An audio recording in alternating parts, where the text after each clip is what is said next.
Hello, everybody.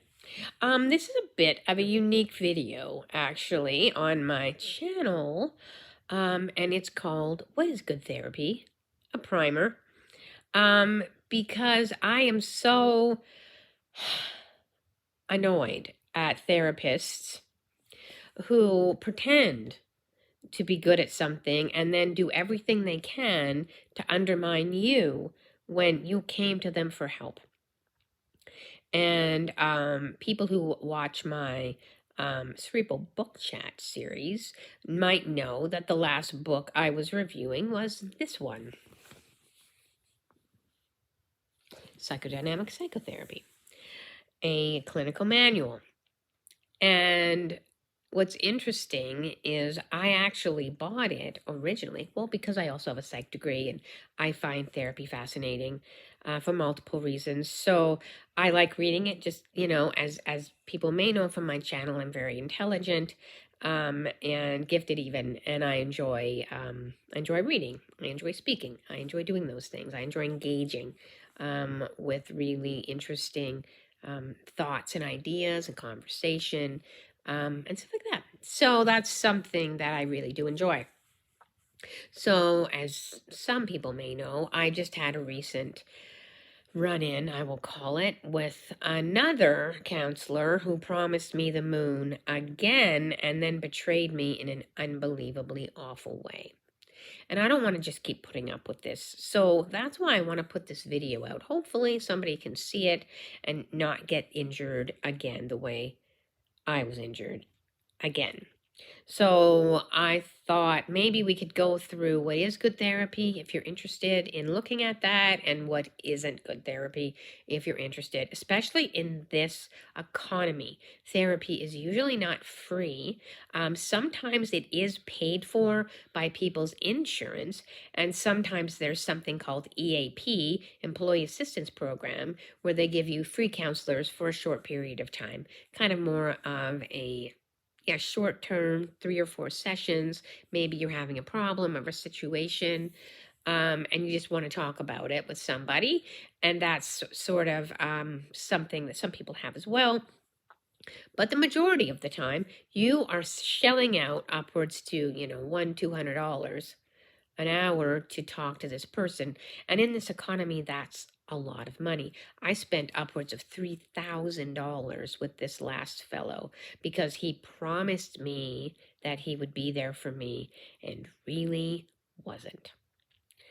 And that is as distressing and awful as it sounds like, because I really needed some support in my life given the stuff I've been through, and he made it oh so much worse, and I paid for that. And you know what? I'm kind of done doing that now. So I thought, well, I want to give this out here as a cautionary tale for people that might be wondering, what is good therapy? What is good therapy? So what I would say about good therapy is do they listen to you? Are they there for you? Do they listen to you? Right? Do they hear what you're saying and not just go off on their own thing and not really even listen to you? Right? That's, I think, one of the things that makes really good therapy. But I think another one of the things that makes good therapy is, are they trained in it? So many people lie now because therapy is like this industry, and some people really have absolutely no problem lying. And I think the problem that people like me, for example, people who've had a lot of narcissistic abuse, who've had a lot of psychotherapeutic abuse, who've had a brutal upbringing, brutal abuse, brutal childhood, who have PTSD or CPTSD, we're used to people lying to us. We're used to people blaming us for everybody else's problems. And when you grow up that way, you really do think it's you. You apologize too much. You feel bad for taking up space in the world. And these people, they kind of prey on that, unfortunately. Hence this video as well. Because if I can help somebody else avoid the situation that I've been through, maybe that would be wonderful, because I'm also is known in the parlance as an empath. Not everybody agrees with that, but what that means is I'm a sensitive, caring, loving person who is basically the opposite of a narcissist or the opposite of a psychopath, meaning instead of wanting to take from people, I want to give to people. Instead of wanting to steal from them, I want to support them. So I have good energy. Usually people are very happy to be around me. I have nicknames that are akin to Sunshine and Sunny because I am just that helpful. So, but narcissists and psychopaths, they prey on that kind of thing, right? So, and unfortunately, there is a lot of narcissists that become therapists because it's a way for them to prey on people. It's a way for them to steal from people and get paid for it. And a lot of them are good at hiding, are good at pretending. The whole wolf in sheep's clothing idea. They'll tell you anything you want to hear, and if you're in a desperate situation, you're going to be willing to listen to them. And so that is vile, right? And that is literally what just happened to me 3 times now. So if I can tell you a little bit about my story, I'll try and be brief. That's another thing, a cautionary tale maybe about what good therapy is and good therapy isn't. I struggle with PTSD very severely because of the childhood trauma that I endured and then the adult trauma that I endured from people. I'm also very intelligent, and whatever anyone tells you, it's not a party. It's not fun to be in a world that doesn't really accept you or know what you are and sees you as a commodity. Oh, Cheryl knows everything. She'll do it. Oh, we can get Cheryl to do it, then we don't have to do anything. Some people really are that awful, right? And really like to take advantage. So this person, who I will not name because I'm a good person, but I will say that they are supposedly an expert in giftedness and people who are sensitive and people who, fall on the spectrum of their brains work differently, right? So I don't think he's too hard to find because there's a small pool of people that do that. Came very highly recommended, does podcasts, and is on people's podcasts, and swore up and down that he could help me, and he knew who I was, and I was there, and he saw me, and all this mirroring. Mirroring, if you don't know, is when you see yourself in somebody else, or you don't. That's literally how children come to be. They see themselves in their parents, and then they actually can grow their psyche and their emotional well-being, or they don't. Right? If they see nothing but abuse and rancor, then that's what they grow up with. If they see loving, caring, beautiful faces, then that's what they are. So, it's sort of that kind of psychological idea. So he talked a good game, but he wasn't good. And because I was so desperate to find somebody that actually got me, I put up with all kinds of things. So I think the second step of don't do it is don't put up with things. Don't put up with things that you know aren't right. Have boundaries. He swore like a blue streak. Maybe you don't mind that. I grew up in the projects. I mind that. That triggers me. So is this person sensitive to your triggers? Or do they laugh them off or call you stupid names or say it's your fault or that you shouldn't be so sensitive when they claim to treat sensitive people? Are they late all the time? Even if it's just a few minutes, right? In this era of Zoom, 2 o'clock is 2 o'clock. It isn't 2:05. It isn't 2:15. It isn't, oh, sorry, my session ran over and it's 2:30. Like every time, right? So that's another thing. Are they able to help you in the way that you need to be helped? So that's another thing. Do they blame you for things? Do they say it's your fault because you're too this or you're too that? Do they use enough therapeutic language to make it sound like you really are building a therapeutic alliance, which is the key thing. So good therapy, number 3, can they build a therapeutic alliance? What does that mean? That means that they care about you and they are safe. They don't pretend to be safe. They don't lie about being safe. They really are safe because you are going to talk about deep things, or you should be, because that's what therapy is about. You're going to talk about the problems that you have, so you don't have to worry that this person's going to go tell people, or the person's going to belittle you, or whatever. This person said my church was a cult and he'd never seen it. Well, that's not really what I'm paying you for, right? That's kind of insensitive. And then I should leave my pair partner because she was using me. Well, she wasn't great because she took from me too, but she was still supportive, at least to a point. More than he was. So, do they treat you well? Do they, make you feel safe? Do they try and work on building a relationship that makes you feel good about you?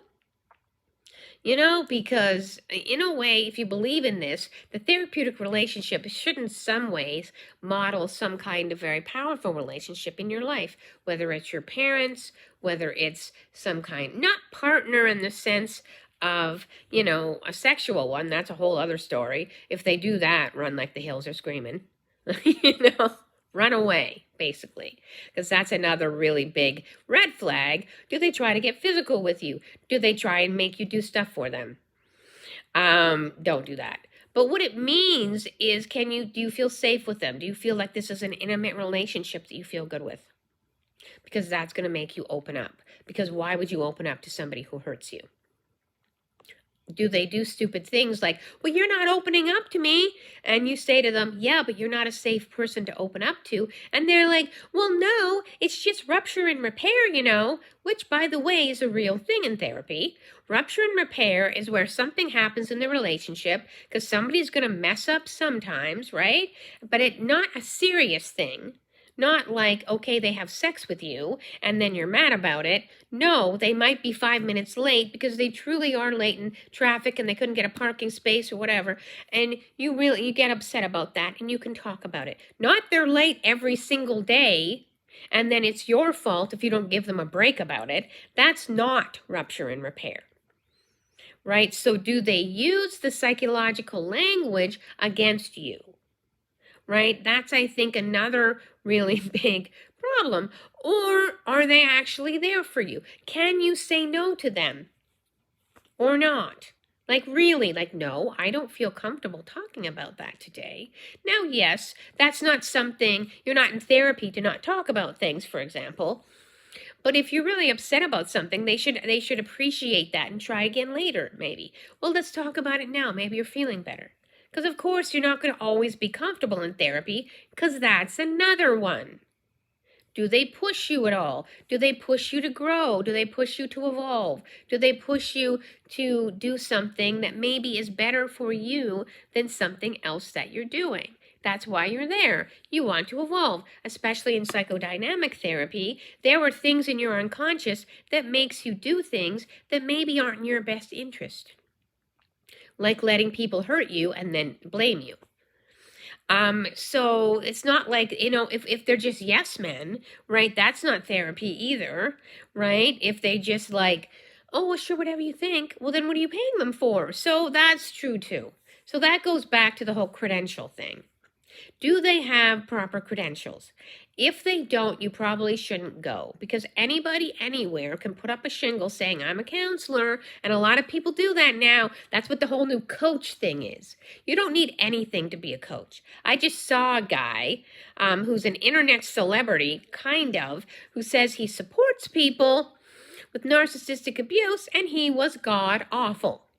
And because I live in Canada, it cost me even more money, and his idea was to be a half an hour late, lie about it because he didn't get the message, and then basically in the second session, because I thought I'd give him a try, because that's who I am, wanted me to help him build a session for his own YouTube channel and pay for it.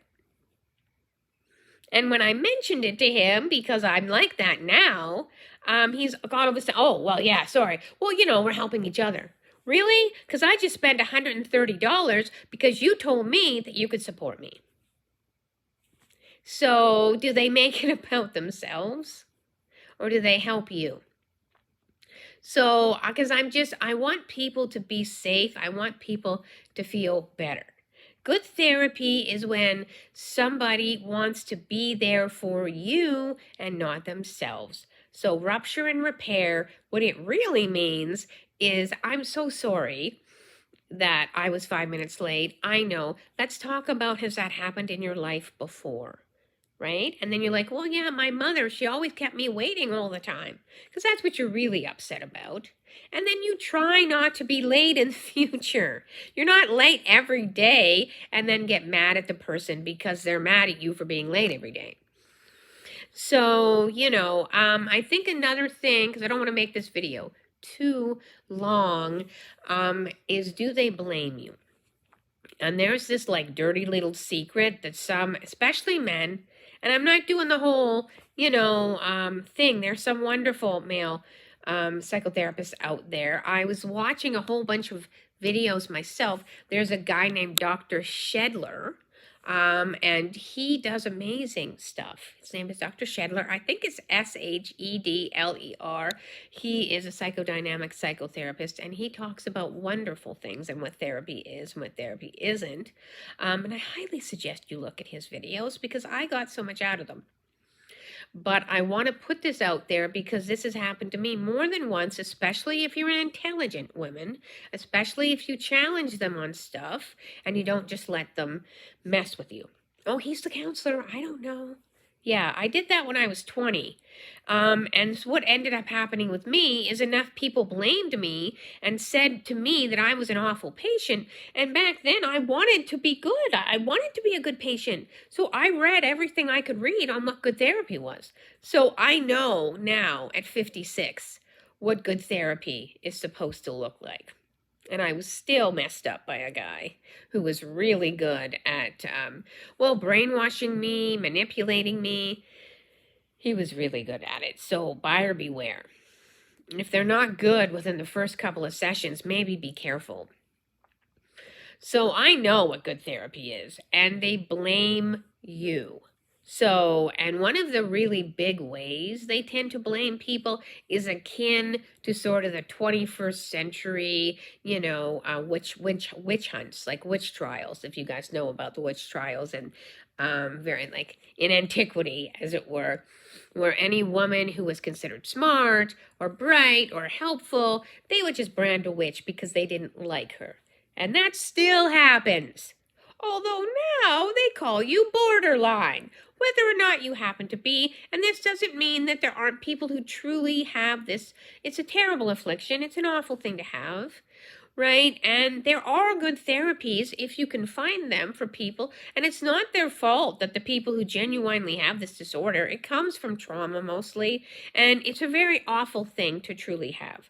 Unfortunately, it's also a slur.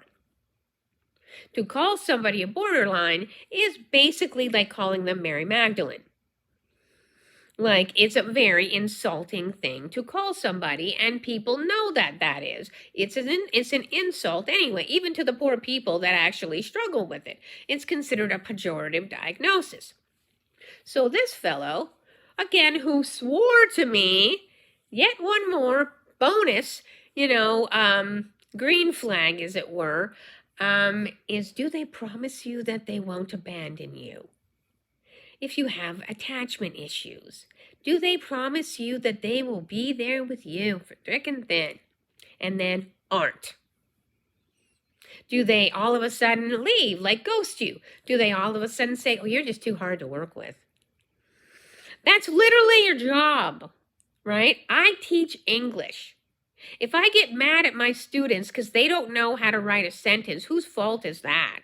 Is that their fault because, oh, you're so difficult to work with? Or it's my job to teach them because that's why they're there. For example, dyslexia. They sometimes mess up B and D, right? Is that my fault or their fault? If I say to you, oh my God, why don't you know B and D? I'm literally being paid to help them know the difference. And just for a tip, as an interesting thing, to help kids who struggle with this, and adults, the word bed is a wonderful example of B and D. Because if you get them to think about bed in their head, then the semicircle goes one way with the B and the semicircle goes another way with the D. So that can help them, get it right in their head when they're trying to write them. That's what therapists are supposed to do with counseling. If you promise me you're not going to abandon me, then you ought not do it. So that's another big one. Do they do that? Do they say they can't work with you again? Do they say, or are they do something even more insidious, which is be awful to you until you leave? And I've had that too. They treat you so badly that you don't want to stay and pay for it anymore. So in a way, they get you to leave, so they didn't actually abandon you, but they emotionally abandoned you. And so that's kind of what happened with the fellow that I saw. He called me splitting. Like, splitting is a major sort of defense mechanism that is it's a real defense mechanism. I mention it in this book. But it's also a slur, meaning that the person is actually very good to you and does kind things to you, but you can't see it because you're triggered or you're traumatized by other things, so you call them awful things even though they're helping you. And that can happen, right? And then, and you don't like them every time, there's something maybe even small that happens, that isn't even that normally a big issue, right? But it's also a slur because, you don't like that they're hurting you and then they blame you. Well, no, I can't say anything to you at all because you're just splitting. Everything's black and white. I have to be perfect. I'm trying, Cheryl. The second a counselor says, I'm trying, Cheryl, you need to leave. Because they shouldn't be trying, they should be doing it. Would you go to a surgeon that says to you, I'm trying to find the aorta, give me a break? Or would you not? Like, seriously, this person's supposed to be an expert, right? In the psyche, in the soul, and whatever you want to call it, okay? So run the other way if they're like, you need to give me a break. No, I'm paying you a lot of money because you ought to know what you're doing. So that's not me splitting. That's not me doing the black and white, perfect, or, demon thing. That's you being bad at things and blaming me for it. So I hope that was helpful, and I wish you just the best luck, because I think there really is good therapy out there, but I think we need to do a buyer beware situation. Where it's not your job to look after the therapist. It's not your job to care about them and to give them everything. You're paying. It's your job to do the work in therapy to heal the wounds that people have made in your soul. And it's your job to try and work with the therapist as much as they're working with you. But they have to do the work. That's why you're paying them, So I just wanted to put that out there. I hope people can gain something from this video, and feel free to write something in the comments if you've had an experience that's similar, or if you have any questions, because I do know a lot of things about this topic. So have a good day and see you later.